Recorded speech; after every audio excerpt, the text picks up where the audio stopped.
I have a few questions in here, unless you have some more that you haven't handed down. Raise your hand if you haven't. So this are the questions, 1, 2, 3, 4, 5 questions. So I would like to answer the first question. During the meditation session, do you recommend that we meditate with eyes open, closed, or either? Usually, we recommend that you have your eyes closed. It's important to know why you want to have your eyes closed. If you're beginners, you expose your sensory organ, that is your eyes, to receiving, to perceiving a lot of objects. How many objects do you have in front of your eyes? Millions. I can't count them. There are some that you can see, there are some that you can't see. Molecules, protons, electrons, you can't see them. But I can see flowers, I can see you, I can see dust, elements, I can see variety of things that I can see.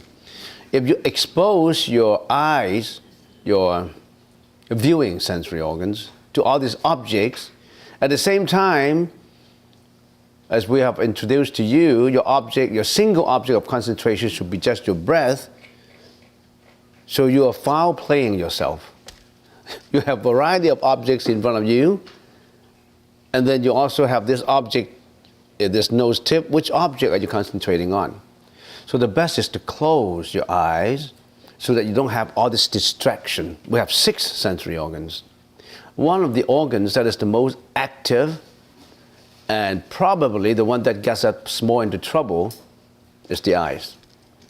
So don't worry about it when you lose your eyesight. Yeah. It gets into trouble. You have an internal eye in you, the wisdom eyes in you. That is always there. So you ask me whether we should close our eyes or open our eyes, we say, you better close it. However, there may be one circumstance that you may want to open your eyes. That is when you want to sleep.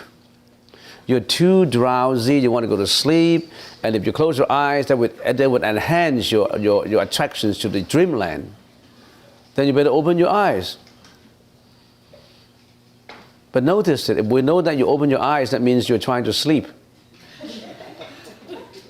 So I suggest you close your eyes, but don't really firmly close it. Some people close the eyes in such a way that you can see the eyebrows knitted together, like that. You don't need to do it like that. So relax your eyebrow, and relax your lower chin. Put up a smile. Well, sometimes you can see that people are very tense. They're very tense and they are actually very, internally they have a lot of tension and they show the tension on the face. And one of the features that show on the face, reviewing the tension, is they have a very crunched T-jawbone, that all this lower part of the cheek is all crunched together, like very firm, very tight. So that's the reason why we say maybe the first thing you have to do is relax your jawbone. When you start to meditate, of course, you take a deep breath. Take a deep breath and then say, I want to relax first. And one method to relax is say, I want to relax my jaw, my teeth. I've been grinding. When I'm in difficulties, when I'm sorrowful, when I'm agitated, I used to clench my teeth and I want to struggle and all that. So you better release your jaw. How do you do it? You just tell it. All my teeth members, now is a relaxation time. Every tooth should relax. All the bones around my jawbone should relax.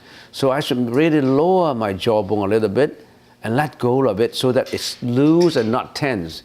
You can talk to every part of your body, you know. You can communicate with every part of your body. But don't communicate it now loud. Otherwise, you're in the bus, your next neighbor will say that you're crazy. Just say, I'm sitting in the bus right now, and I don't want to look at all the objects around me. I just want to internally reflect on my tranquility. So I say, relax. And then relax my jawbone, every tooth. I want to relax my lower cheek. That's how you start. And then when you relax your jawbone, you start to put up a smile. So try to smile when you are meditating, like as if you're very relaxed. I see people when they are meditating, they are very tense. I forgot to tell you this morning, I saw a few guys really have their, very tense. Relax your jawbone. So not just have a closed eyes, you should have lightly closed eyes and a relaxed jawbone and a smile. And a knitted eyebrow. Don't knit up your eyebrow. Relax your eyebrow, relax your jawbone, close your eyes, and it shows on the face. Actually, whatever you feel sometimes is being shown on your face. I look at the face and how I know how you feel. Some people are very tense. The first is to relax your face. And if you really want to go to sleep, then open your eyes. So that answers the question. I have a lot more to say on this, but that's enough for this question. Next question. Has Sakyamuni Buddha talked about Western Pure Land, and if someone chants Buddha's name, will reincarnate there? I understand what your question is. Sakyamuni Buddha, before Nirvana, he introduced the Western Pure Land of Amitabha. He talked about it basically in 3 very important sutras. The Sutra of Sukhavati Vyuha, in the Chinese language is the Sutra of Amitabha, the smaller Sutra of Amitabha. It was translated from Sanskrit into English. It's called the Sutra of Sukhavati Vyuha. That means a magnificent display of the Pure Land. In other words, this sutras talk about where's the Pure Land, where's the Amitabha's Pure Land, how does it look like, how do you get there? That's the smaller Sukhavati Vyuha. There's also the larger, which is the contemplation, Sakyamuni Buddha. And there's also the Amitabha Buddha, the longevity, Amitaya Sutra. So there's 3 sutras which talk about what Sakyamuni Buddha introduced 2,600 years ago on the Pure Land. Because nobody knew there was a Pure Land at that time. It's just like 200 years ago, if I was Mr. So-and-so in China 200 years ago, in my previous life, and if I told them, that is in North America, would they believe me? They won't believe me, but they haven't been there. But I told them, out of my imagination or whatnot, I said, that is in North America. There's a place called Canada. And if you want to go there in the future, you can be there. There's such a place. Nobody would believe me. So there would be no one, 200 years ago, there would be no one talking about this Canada. No one would talk about it. So at the time of Sakyamuni Buddha, no one talked about a Pure Land. So it has to be introduced. It's just like the saint has to say there's a Canada. So Sakyamuni Buddha actually introduced the Pure Land to us in 3 congregations. In 3 very important congregations, he introduced that Western Pure Land of Amitabha, that we can be reborn in there. Why do we want to be reborn in there? How does that Pure Land look like? It's all in the sutra, and we've been talking about the smaller Amitabha Sutra. We've been lecturing on it for a few weeks now, or for months already. And I will continue.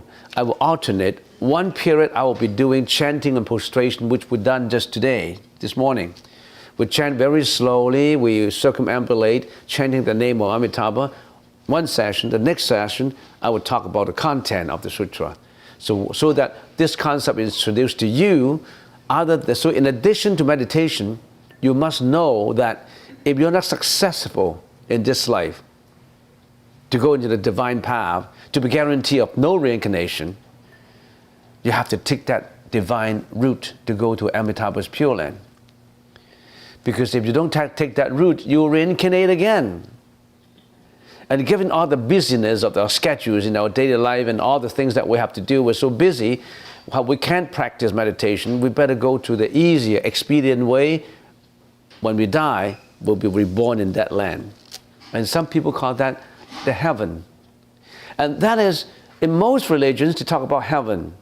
And this concept, this one concept, Buddhism has a lot of concepts in it, philosophical aspects in it. One aspect of it, which is very analogous to other religions calling heaven, is this Sukhavati Vyuha concept. So the Buddhist religion has a lot of features in it. The one that resembles others' religion and the one that is unique. Meditation, self-efforts. So it would be a waste of one's time if you don't explore into this wonderland of the Buddhist faith. You can drop the word faith. You can just explore the wonderland and the divine land of the Buddhist teaching, which is philosophical, which helps you in this present life, and certainly will help you in the future life. I always respect people since teenagers. Doesn't matter what religions you believe in. There are people in the street, some people holding a Bible and some people holding a Holy Quran, and they don't care whether the passers-by are listening. They just continue to talk. I was always touched by this incident. I saw gospel promoters holding a Bible in his lap, and then they keep on continuously talking about it, kingdom of God, all that kind of. Well, I know I believe in a different religion. I know my concept is different from his, but I really have the highest respect for his consistency, for his endurances. Nobody listen. Some people just ignore the cold shoulders, and some people just look at them scornfully with disdaining eyes that, oh, what is this guy doing? Nobody's listening to him, and yet he's talking. Is he talking to himself? No. He is training himself in this divine promotion. I highly respect that. And I've been doing that too. I don't really care how many people listen to me. I just continue talking. And luckily, wonders work out for me. I have more and more people coming. I'm still striving for 10,000 audience. I have more than 1,000. And on YouTube, I add up all the totals of all my lectures in there. I think it's in excess of 600,000 on every viewers. And my target is 100 million. I want to be higher than Susan Boyle. Well, Susan Boyle 134. No, we have to know something about what happened in the outside world. How come this monk is watching X Factor? Well, I said, well, we have to know something about that. Otherwise, how can we convince you? If there's something that you know and we don't, I mean, we have a shortage. Sometimes you learn Buddhism by looking at something that is not related to Buddhism. People who fight for independence, like Nelson Mandela, how he went to prison for more than 25 years just to show one point. He wanted to work out independence for Africa. He won a Nobel Prize for Humanity. He passed away on Wednesday at the age of 95. So there are many, many remarkable human beings on earth which deserve our highest respect. Does not matter what religions they believe in. Does not matter. To me, they are bodhisattvas. They are saviors. All right, so this question is answered. I want to go to the second question on the same page. Great beings who never heard Buddha name and never chanted, can they also reincarnate in Pure Land? If a great being, for example, let's get examples of someone just passed away, Nelson Mandela. If he didn't chant Amitabha's Pure Land, would he get a chance to reincarnate into the Pure Land? Only if he knows about it. If he doesn't even know about it, how can he go there? So if I am Nelson Mandela and I never heard of such a Pure Land, I never heard about that place, how can I go there? because I haven't built up my intention to go there. If I want to go somewhere to some destination, I got to have heard about it. I want to go to Victoria, then I must know why I want to go to Victoria, what are the means of going to Victoria. And that's my destination. I have to know where it is too. I have to know something about Victoria. So if I never heard about Victoria, or if I don't want to go there because I don't know that place, how can I go there? So it's not a matter of whether he can go there or not. If he knows about it, if he wanted to go there, even if he does not believe in the Buddha, if he believes in the Pure Land, there's after birth, after death, there's a place that I can go, which is called the Pure Land. If I can go there, I would like to go there, then he can go there. It does not matter whether he believes in Buddhism or not. Drop that religion word. That word is just for identification. Language is just for a revelation of a meaning. Don't be a slave of your own language. That's your means. That's a knife that you can cut your bread. Don't attach to it. You can cut this with other things too. Next question. Could you please explain the walking during the chanting? What is the intention during the mechanics of the walking? Maybe we can split this question into two. What is the significance of walking meditation? And what is the significance of chanting Amitabha's name during meditation, during the walking? Let's just talk about why do we have to circumambulate walking in a circle.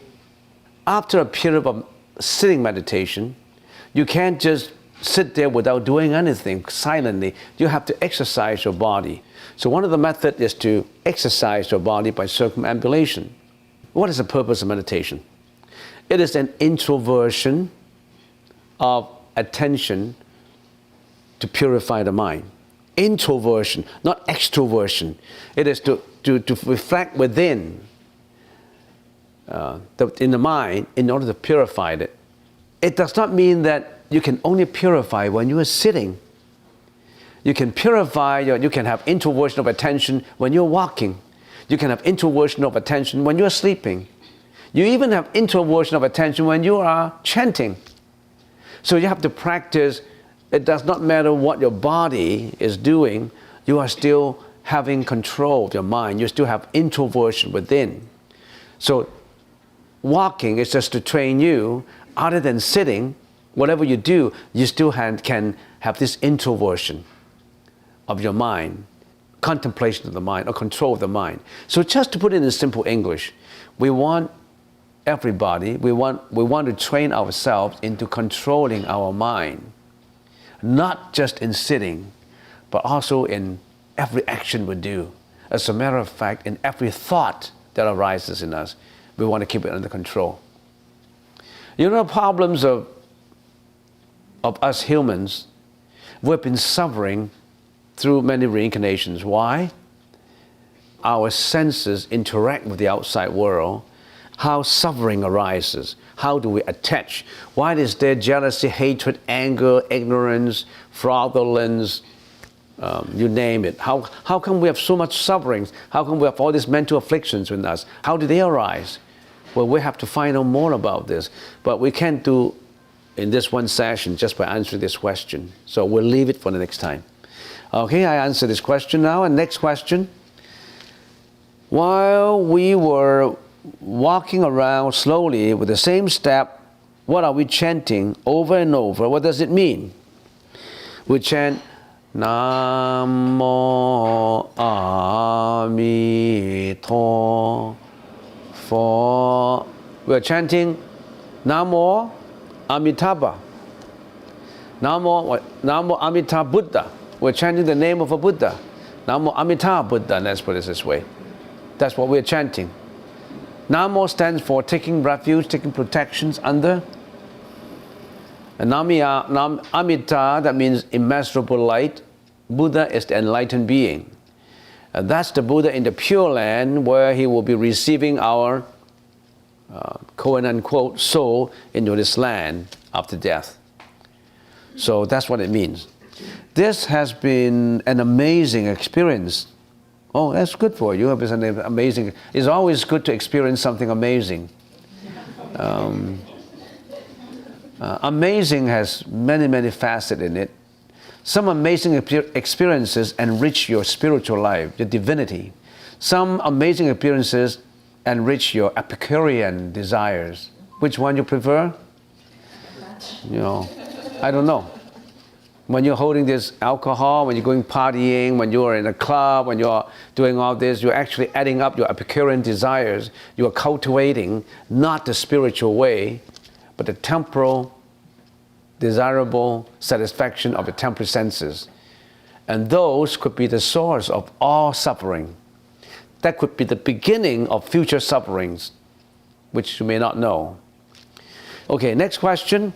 What is your opinion about in vitro fertilization? There is no sparkle, as you said. I take it what you mean by vitro fertilization is test tube babies, right?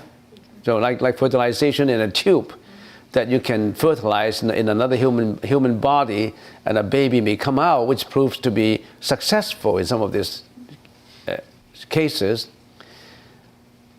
When I say sparkle, there's an energy. Whenever there is light, there is energy. So some energy is more than the others. If the energy is newly created, it's probably a brighter sparkle. When the energy has been created and let it stand for a while, that is still a hidden energy in it. But that's what we call a latent energy. Latent energy also gives out light. It's just the naked eyes can't see. If there's energy in there, it attracts. All energy attracts energy. Energy may find different form to it. But energy is still there. That's proven by some scientific theory. So there's no sparkle, but there's latent hidden energy in the fertilization. And believe it or not, if you let that fertilization stay in that tube for a long time, it may die out. You have to have a certain fast period before the latent energy dissipates into other forms. So, I don't know, I'm not a scientist. Yes, you have something to say? Yeah? But wouldn't there be a sparkle per se, because it's the egg from the woman whose intention is coming from love, Yeah. and the desire also, and the donor Yeah. who is giving as Yeah. well. So wouldn't that be, this is my interpretation, Would- I've gone through in vitro, Yeah. wouldn't that be a sparkle? The combination of Yeah. the two at that moment, But that- there would be a Yeah. generation of a sparkle. And a spirit, yeah. Imagination. When a sperm fused with an ovary, there must be desire in it. Otherwise, there will be no fusion, right? So that sparkle energy. But I guess there's another energy, which is not this desirable energy of desires that sparkle between all these other people, the donor and the recipient. Yes, there's another, and that sparkle an energy that relates to the relationship. They must be related. So in other words, if the test tube contains two babies, and here is this man who wanted two babies, and he's the recipient. He wanted his wife to have two babies, so his wife gave birth to two babies. These two babies must have been related to this family before. That is no happening without a reason. Everything comes with a reason. So there's energy in it. Everything is energy. For people who do scientific studies and they have these special cameras, everywhere there's light. Everywhere there's energy. Electro energy, chemical energy, physical energy, all kinds of energy. As a matter of fact, the whole world is energy. And energies that we can see, there's energies that we cannot see. There's energies that's virtuous, there's energies that's non-virtuous. Non-virtuous energy will create non-virtuous results. So make sure you sparkle the right energy. If you are always miserly, if you're always hurting other people, if you're always killing animals, if you're always cruel, if you're not compassionate, if you're inflicting harm on others, what you're creating is harmful energy. You'll get harmful results. and you get that back yourself.